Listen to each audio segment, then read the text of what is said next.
Welcome back. You're now watching the lifestyle segment on the Weekend Show brought to you by Holo Crunch Popcorn. And joining me, I have our superb hosts. Hello, Didi. Hi, Andy. Hello, Aisha. Hello. Hi, Tenda. Good morning, Andy. So we're bringing you a twist to the lifestyle segment where the hosts of the Weekend Show get to discuss issues affecting Nigerians and our lifestyle and our life in general. From time to time, you'll see a guest, but it's also important that we have an understanding of what the average Nigerian is going through and also see how our shared experiences can make things better or hopefully better. And today we'll be talking about inflation. Nigeria's inflation has risen in December by about 0.72%. So it went from 28.20 to about 28.90. Food inflation has gone up as high as 33%. Now, the reality is, as long as food prices are going up, it gets to affect everything. But even before that, each time fuel prices go up, it affects everything which we do. How is this affecting us? For one, I love food, and so I know how expensive things have become. But also, to even get the food, you need to find some form of movement. And let's start with transportation. And I know Tenda has a lot to say about this. Hi, Tenda. Hi, Andy. What recent price hike has affected you the most? Why do I feel like you're picking on me? I have to go first. I do have a lot to say, actually. They said 28%. It doesn't feel like 28%. It feels way more than that. I sold my car. Yes. The price of fuel is too high, right? And it's not even like the transportation systems are safe. Now, I told you what happened to me on Christmas Eve. Personally, I run a bakery business on the side, right? And all of us can relate because we have to do multiple jobs now to make ends meet. I know each and every one of us have other side jobs. Yeah. And you have like 10,000 other jobs you're doing. You know, to make ends meet. And it feels way more than 28%. A bag of flour rose within the past 2 years from about 30 to 40,000. It's about 65,000 naira now. Within 2 years, this is 2022, 2023. A bag of sugar went to 60,000 from 40,000 naira within 2 years. And it's affecting business. A lot of people can't even afford our products anymore, right? And they say inflation, it is way more than 28%. Look at the current kidnapping sprees in Abuja. It's a byproduct of this inflation. When crime goes up, when inflation goes up, crime goes up because people have to feed. People have to make ends meet. In a country where 2 weeks ago, on the entrepreneur spotlight, we're talking about how we spent 2.7 trillion naira on fuel importation in an oil-producing country. And the 2.7 trillion, I want you to understand, this is 1 million naira 27 million times. If you spend 1 million naira every day, it will take you 7,000 years to get to 2.7 trillion naira. I want you to get the magnitude of this amount of money we're talking about. And that is what we spent on just the last quarter of 2023 on importing fuel. These are the issues. The other time, 3 billion naira, they embezzled it on COVID-19 funds. Courtesy anti-bet I do, the Emperor, the Conqueror, the Champion, and the Lion. 3 billion naira. The Ministry of Humanitarian Affairs that's supposed to see to our welfare. And they couldn't even give us our Indomie. This is the foodstuffs that were contributed by Dangote, Shell, and all the rest. They were locked up in the warehouses. We saw the videos. We also saw the videos when they were being looted. Palliatives that belong to us. This is regardless of the one that were embezzled. This one that the food store was supposed to give to us, we did not get it. Food inflation. It's not just food inflation. Everything has inflated. And the income is still the same. Yeah. Income is still the same. In a country that spends billions on importing fuel, minimum wage cannot buy you half a bag of rice. You know, I drove with you last week and I had to buy for what, 30,000 naira. And just before we started the show, I was talking about how that phase is over, it's finished, and I have to buy the same today. And I don't even have to go out every day like some Nigerians because sometimes I get to work remotely. And so imagine that now places fuel cost for me at 120,000 naira a month. Imagine. Didi, what are your thoughts? First things first, I'm going to still talk about fuel because I don't understand how a country that has a massive poverty rate the leader would wake up during his inauguration and suddenly it's 3 times or 4 times the price of fuel. I understand that, yes, everybody understood that subsidy had to be removed. Like, it was logical.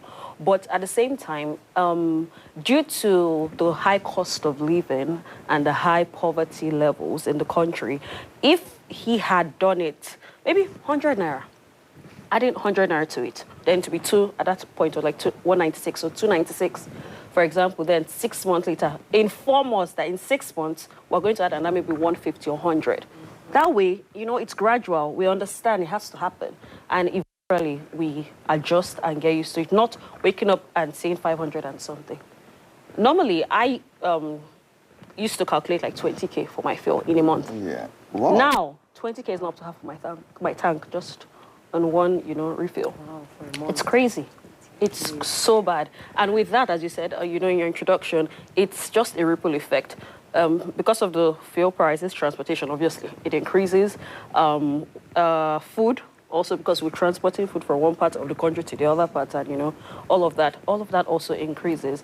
And it's crazy. On Tuesday, I had a meeting, and after that, I was like, oh, let me just enter a supermarket and just pick, few things. Few things. It wasn't like things that had to be like you must. It wasn't something that if I don't pick, I'll die. No, just few things.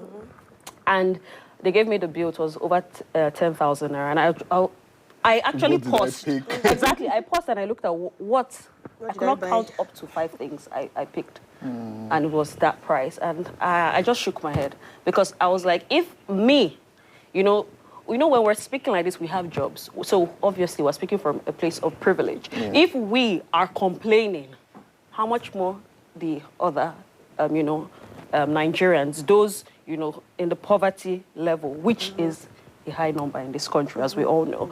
So it's really sad. It's sad, you know, living in a country that almost every week someone sends you a voice note crying. They just need 2,000 naira, Andy. 2,000 naira. Someone asked me for 3,000 naira a week ago and said he needed, because he needed to complete his children's school fees. So he needed to wrap up a job and he just needed 3,000 naira so he could get paid and do it. And every day I know the amount of messages I get with people requesting for loan. And like you said, this is from a place of privilege, if we are being honest. Yes. Aisha B, you work with and around a lot of young people. And some of these people don't even have jobs. We know how high unemployment already is. How, from what you've seen, how is this affecting young people so far?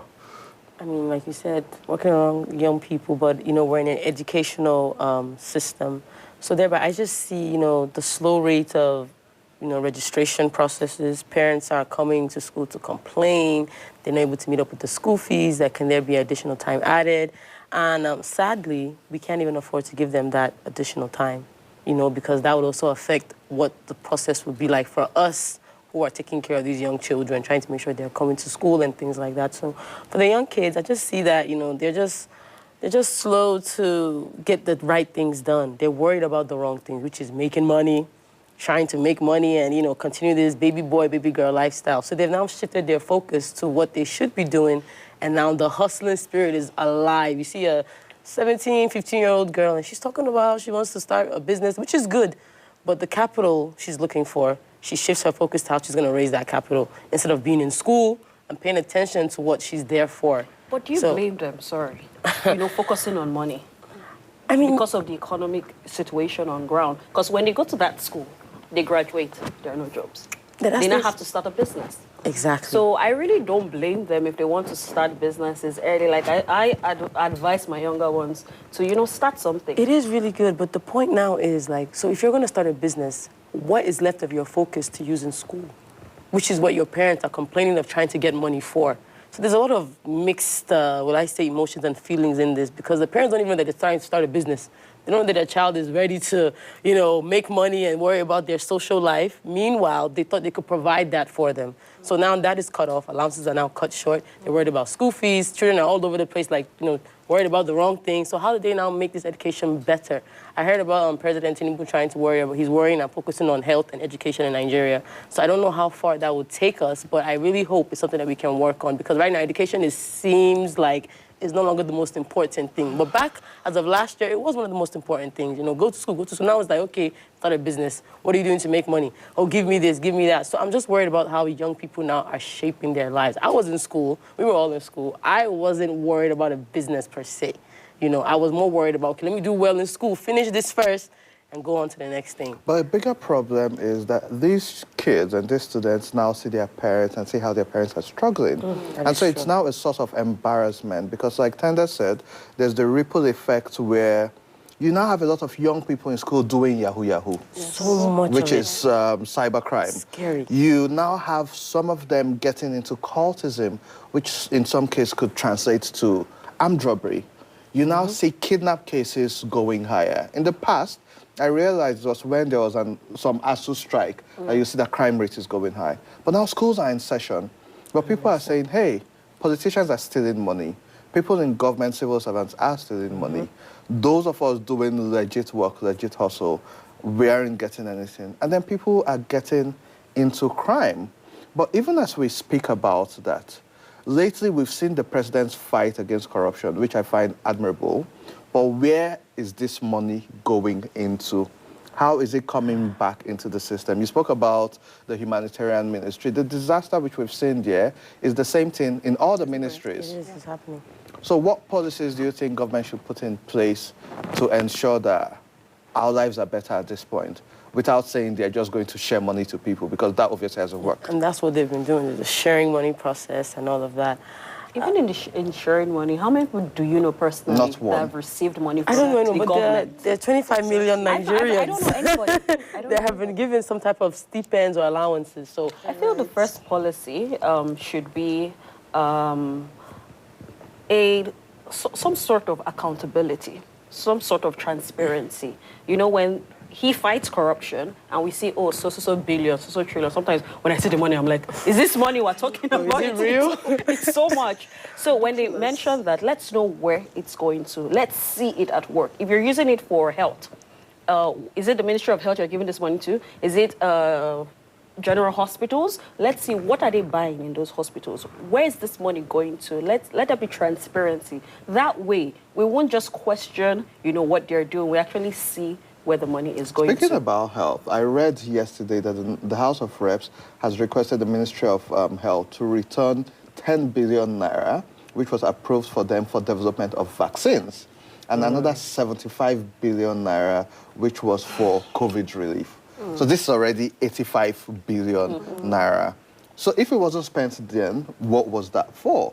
If it's going to be returned, where is that money going into? And then the conversation about minimum wage, at what point is it going higher? A lot of government workers spent December without salaries. Very few parastatals got it. But that accountability does come in. Another area I think they should look at is ease of doing business.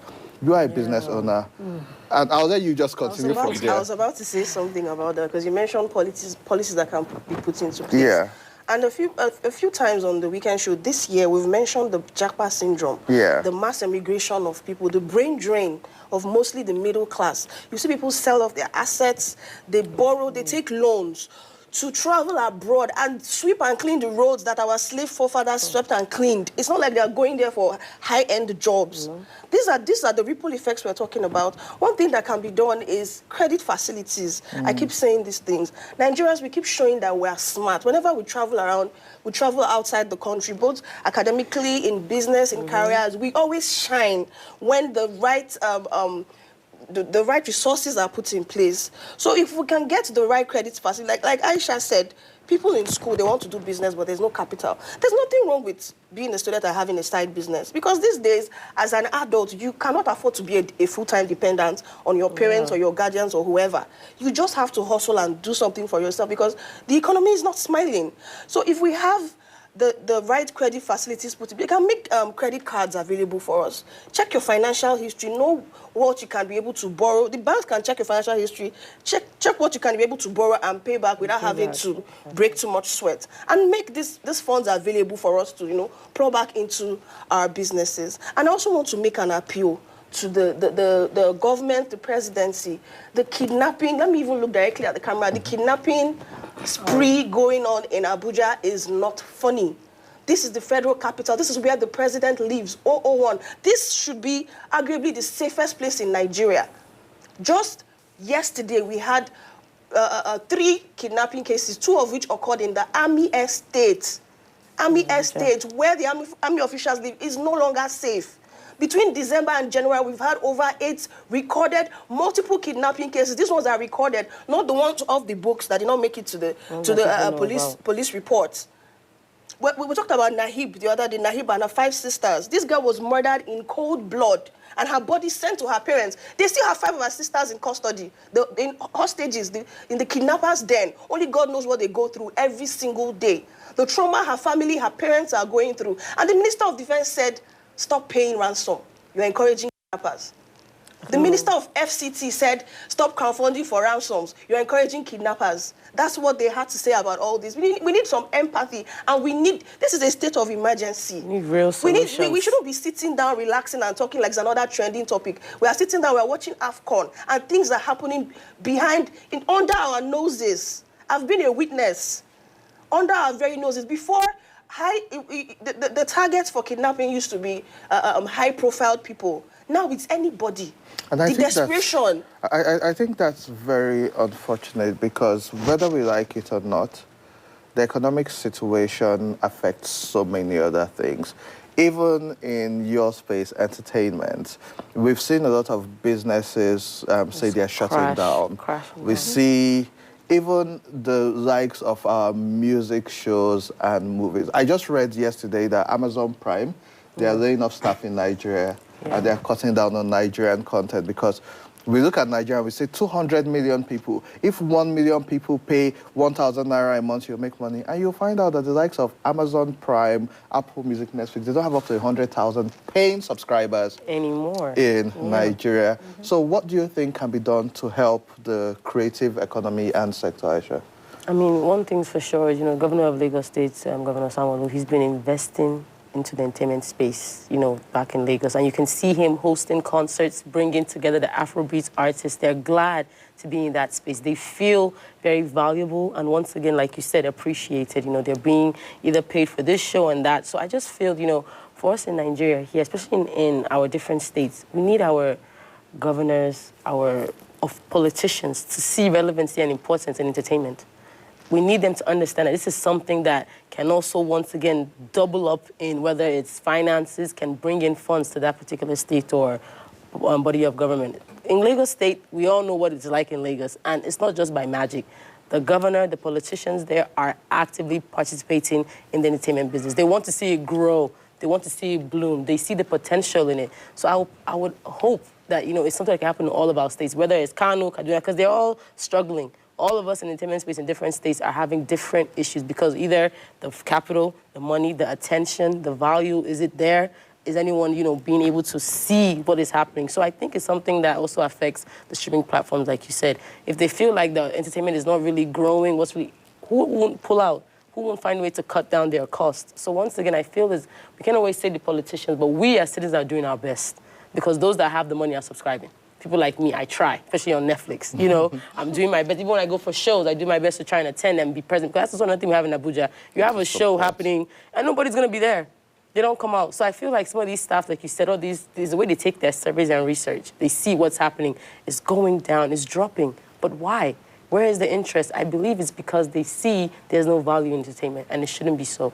So I would just hope that, once again, we have our politicians, those who have enough capital and funds. Private people too are into entertainment now. They have music labels, record labels. They're doing their best, but we need that influence of a larger crowd or a larger potential to see what we can do in entertainment. And I agree with you. I also have a bit of faith in the new set of appointees by the president in the creative economy. Exactly. The likes of Obi Asika, the like of Charlie Ashagaya, Aisha Ogi, even Ali Nuhu. Ali Nuhu. He's not so these are people who have real life experience, and we hope they could be supported and the right partnerships. Naira to dollar, one of your great conversations have gone up as high as 1.3. Yeah, it's over 8,300. Euro is about 1,430. The pound yesterday went, and this is in the parallel market, as high as 1.7. A year ago, this was about 400 naira plus. And the president, besides removing fuel subsidy, also came and said we have one unified amount for the currency. But he's made those proclamations, which I'll call it, but nothing has changed. We still have, the banks are not selling you the Forex. They will not, and I'll say this straight, even though they are meant to, and they say they will, and which means the BDCs still have priority. And so it has tripled, which has now affected so much. And then the problem now is that customs, when you import things into Nigeria, they will go with the official rate. And so everything you're importing to sell is now ×2 because you would want to make a profit. ×3. Back to ease of doing business and this currency debate which we have. What are your final thoughts on it? It still comes down to accountability. When the president comes out to say, oh, this is the rate, why aren't anything being done to the BDCs on the streets? Things have to be done. Because you have to reflect what the president says. I'm just frustrated about the whole thing, to be very honest. And that thing, we need regulatory bodies, obviously. When things are put in place, for example, the price of flour that you mentioned, it should go around. Like, when they go around, these regulatory bodies, she shouldn't come and say, oh, it's 60,000. She'll come and tell me it's 55,000. Yeah. There should be regulatory bodies to regulate prices of things, this exchange rate, as we've seen. I think when it comes to the exchange rate, another thing is, just imagine you had $1,000 2 years ago, and you just put it in bank and you forgot about it. At that time, it was, let's say, 500K you used to get that 1,000. Do you know now how much you would have made? You would have made almost triple the money. It's crazy. It's crazy. Which is also why some people are hoarding it, because it's like, if the naira is constantly depreciating, my bank is, I wake up and my bank is taking 50 naira for some fee, 10 naira, 50 naira, 25 naira. Why? But people can have foreign currency and it's constantly increasing. And how this affects the government is that, so for instance, in the aviation sector, where they are owing the different companies some amount of dollars, each time the dollar gets worse, the debt gets higher. Because we will still need to convert money to get that and move out. And so the truth of the matter is, government, we've spoken about accountability, we've spoken about regulation, we've spoken about fixing security, we've spoken about enabling environment. Can I also add empathy? Empathy. As leaders, we need leaders that, have empathy. Your citizens keep crying, keep, speaking up, keep complaining, and it's just silence from your end. It's unfortunate, because even in businesses, small businesses, we, advise when you're training leaders and all of that in organizations, you advise them to have empathy in whatever they are doing, because they're dealing with human beings, and human beings have emotions. Yes, a lot of things are economical, a lot of statistics and logistics involved, but empathy is key. Empathy is key. That's a good place to leave it. I would like to wrap up by saying our hearts and our love goes to the families of servicemen who have lost their lives in service of Nigeria. It was Armed Forces Remembrance Day. And also to give kudos to the military and the police who, in the joint rescue effort, were able to release some kidnapped victims yesterday. Some of these looted funds recovered should go back into police welfare, armed personnel welfare, make lives better for them, clean up the systems to make sure it works. We know people are working, but we must work harder. We must protect the people. And if this is happening in the center, we need to pay attention. Nobody cares about what party anybody is in. We just want to be able to do business, eat food, and live safely. We'll take a quick break. When we return, more on The Weekend Show.